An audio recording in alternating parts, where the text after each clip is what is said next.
સૂર્યમંડળ. વર્ણન. નીચે દર્શાવેલ હેતુ અને સાધનોની નોંધ કરો. હેતુ. સૂર્ય અને સૂર્યમંડળના સભ્યોનો પરિચય મેળવવો. સાધનો. ગળામાં પહેરી શકાય તેવા નવગ્રહોના નામ લખેલા કાર્ડ, ગ્રહોનો પરિચય આપતા કાર્ડ્સ, દોરી. પદ્ધતિ. સૂર્ય. મારું નામ સૂર્ય છે. હું એક તારો છું. મારા પરિવારમાં ગ્રહો, ઉપગ્રહો, ઉલ્કાઓ, ઉલ્કાશિલાઓ, ધૂમકેતુઓ અને લઘુગ્રહોનો સમાવેશ થાય છે. મારા પરિવારનો દરેક સભ્ય મારી આસપાસ પરિક્રમા કરે છે, જેને પરિક્રમણ કહે છે. વળી તે દરેક પોતાની ધરીની આસપાસ જ ફરે છે, જેને પરિભ્રમણ કહે છે. મારા નવગ્રહોમાંથી બુધ, શુક્ર, મંગળ, ગુરુ અને શનિને આકાશમાં નરી આંખે જોઈ શકાય છે, જ્યારે બીજા ગ્રહોને જોવા માટે ટેલિસ્કોપની જરૂર પડે છે. બુધ. હું સૂર્યની સૌથી નજીકનો ગ્રહ છું. મારા પર વાતાવરણ નથી. મારા પર દિવસ અને રાત લાંબા છે. મારા પરિભ્રમણની ગતિ ખૂબ ધીમી છે. શુક્ર. હું સૂર્યમંડળનો સૌથી તેજસ્વી ગ્રહ છું. પૃથ્વી પરથી હું સૂર્યોદય પહેલા પૂર્વ દિશામાં અને સૂર્યાસ્ત પછી પશ્ચિમ દિશામાં દેખાઉં છું. મારા પર વાતાવરણ છે. મારા પર પાણી વાયુ સ્વરૂપે જોવા મળે છે. લોકો મને સવારનો તારો પણ કહે છે. પૃથ્વી. મારાથી કોઈ અજાણ હોય એવું ન બને. હું પણ સૂર્યમંડળનો એક ગ્રહ છું. સૂર્યમંડળનો હું જ એવો ગ્રહ છું કે જ્યાં સજીવ સૃષ્ટિ છે. મારા પર વાતાવરણ છે. મારા વાતાવરણમાં oxygen, nitrogen, hydrogen, carbon dioxide તથા બીજા ઘણા વાયુઓ છે. મારા પર પાણી મુખ્યત્વે પ્રવાહી સ્વરૂપે જોવા મળે છે. બુધ અને શુક્રની ભ્રમણકક્ષા મારી ભ્રમણકક્ષા કરતાં નાની છે, તેથી તે આંતરિક ગ્રહો કહેવાય છે. મંગળ, ગુરુ, શનિ, યુરેનસ, નેપચ્યુન અને પ્લુટોની ભ્રમણકક્ષા મારી ભ્રમણકક્ષા કરતાં મોટી છે, તેથી તે બાહ્ય ગ્રહો કહેવાય છે. મંગળ. હું લાલ રંગનો ગ્રહ છું. પૃથ્વીની જેમ જ મારા પર વાતાવરણ છે, પણ તે ખૂબ જ પાતળું છે. મારા દિવસ રાતના તાપમાનમાં ખૂબ જ ફેરફાર જોવા મળે છે. ગુરુ. હું સૌર પરિવારનો કદમાં સૌથી મોટો ગ્રહ છું. આથી સૂર્યમંડળના તમામ ગ્રહો કરતાં મારું ગુરુત્વાકર્ષણ બળ સૌથી વધુ છે. પૃથ્વી કરતાં હું 1317 ગણો મોટો છું. મારો વ્યાસ પૃથ્વી કરતાં 11 ગણો છે અને મારું દળ પૃથ્વી કરતાં 318 ગણું છે. બાકીના બધા જ ગ્રહોના એક સામટા દળ કરતાં મારું દળ 2.5 ગણું છે.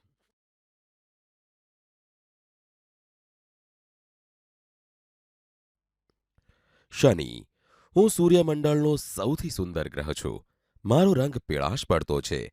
મારી આસપાસ નીલા રંગના બર્ફીલા વલયો આવેલા છે. કદમાં ગુરુ પછી મારો બીજો નંબર આવે છે. યુરેનસ. હું ભૂરાશ પડતા લીલા રંગનો ગ્રહ છું. મારી આસપાસ અત્યંત પાતળા વલયો છે. મારા પર મિથેન, હાઇડ્રોજન અને હિલિયમ વાયુઓ છે. નેપચ્યુન. મારી આસપાસ પણ અત્યંત પાતળા વલયો છે. મારા પર હાઇડ્રોજન અને હિલિયમ વાયુઓ છે. પ્લુટો. હું સૂર્યમંડળનો સૌથી દૂરનો ગ્રહ છું. મારા પર સૂર્યના કિરણો ખૂબ જ ઓછા પહોંચે છે. તેથી મારે ત્યાં લગભગ અંધારું હોય છે. તેથી હું અંધારિયા ગ્રહ તરીકે ઓળખાવું છું. મારો એક પરિભ્રમણનો સમય 248 પ્રકાશ વર્ષ જેટલો છે. વિદ્યાર્થી મિત્રો, હવે આપણે નિર્ણય લઈશું. આમ આપણે સૂર્ય અને સૂર્યમંડળના સભ્યો વિશે સમજ્યા. એક્ટિવિટી 2. ઉપગ્રહો, લઘુગ્રહો, ધૂમકેતુ, ઉલ્કા, ઉલ્કાશિલાઓ. વર્ણન. નીચે દર્શાવેલ હેતુની નોંધ કરો. હેતુ. સૂર્યમંડળના સભ્યો, ઉપગ્રહો, લઘુગ્રહો, ઉલ્કા, ઉલ્કાશિલાઓ અને ધૂમકેતુ વિશે માહિતી મેળવવી. પદ્ધતિ. સૂર્યમંડળ. ઉપગ્રહો. ગ્રહોની આસપાસ ફરતા અવકાશીય પદાર્થોને ઉપગ્રહ કહે છે. ગ્રહોની જેમ ઉપગ્રહો પણ પોતાની ધરી પર ફરે છે અને જે ગ્રહના ઉપગ્રહ હોય તે ગ્રહની આસપાસ ચોક્કસ કક્ષામાં ફરે છે.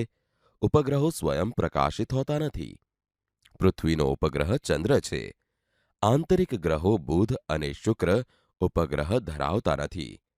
તમામ બાહ્ય ગ્રહો મંગળ, ગુરુ, શનિ, યુરેનસ, નેપચ્યુન, પ્લુટો ઉપગ્રહો ધરાવે છે.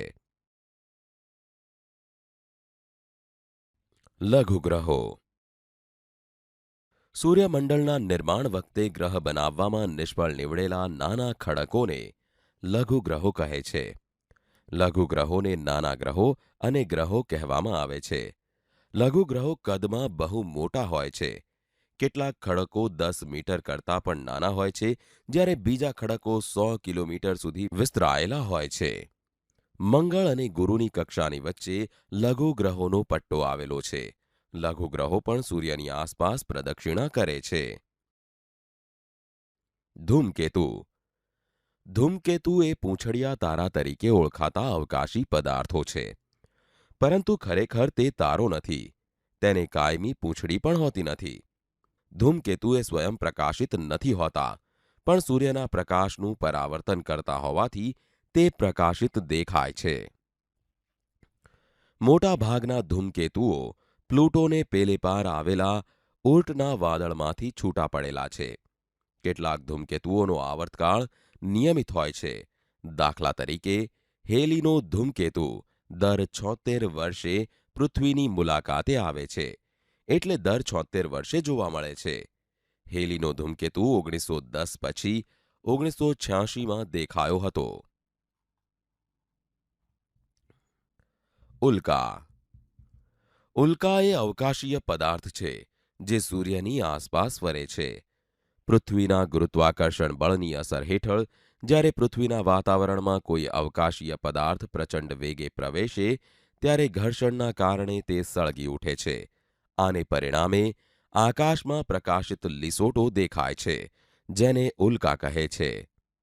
ઉલ્કા એ ખરતા તારા તરીકે ઓળખાતા અવકાશી પદાર્થો છે, જે હકીકતમાં કોઈ તારા નથી. તેઓનું કદ નાના રજકણો જેટલાથી લઈને 10 મીટરના વ્યાસ સુધી હોય છે. કેટલીક ઉલ્કાઓ નાના ખડકોની બનેલી હોય છે, જે પૃથ્વીના વાતાવરણમાં પ્રવેશતા ઘર્ષણના કારણે સળગી ઉઠે છે અને પૃથ્વીની સપાટી ઉપર પહોંચી શકતા નથી. ઉલ્કાશિલાઓ. કેટલીક વખત કેટલાક વિશાળ અવકાશીય પદાર્થ પૃથ્વીના વાતાવરણમાં પ્રવેશે છે ત્યારે સંપૂર્ણ સળગી જતા નથી. પરિણામે તેના ન સળગેલા ટુકડાઓ પૃથ્વીની સપાટી પર પડે છે, જેને ઉલ્કાશિલા કહેવામાં આવે છે. કેટલીક મોટી ઉલ્કાશિલાઓ પૃથ્વી પર પડતા ખાડા પડે છે. પ્રકાશ વર્ષ. અવકાશીય પદાર્થો એકબીજાથી ખૂબ દૂર આવેલા છે. અંતર માપવા માટેનો એકમ કિલોમીટર ખૂબ જ નાનો પડે છે. આથી ખગોળીય અંતર માપવા માટે પ્રકાશ વર્ષ નામનો એકમ વપરાય છે. ખગોળશાસ્ત્રમાં અવકાશીય પદાર્થો વચ્ચેનું અંતર માપવા માટેનું એકમ પ્રકાશ વર્ષ છે. એક પ્રકાશ વર્ષ બરાબર 9.46 × 10⁻12 કિલોમીટર. વિદ્યાર્થી મિત્રો, હવે આપણે નિર્ણય લઈશું. આમ આપણે ઉપગ્રહો, લઘુગ્રહો, ઉલ્કા, ઉલ્કાશિલાઓ અને ધૂમકેતુ વિશે સમજ્યા.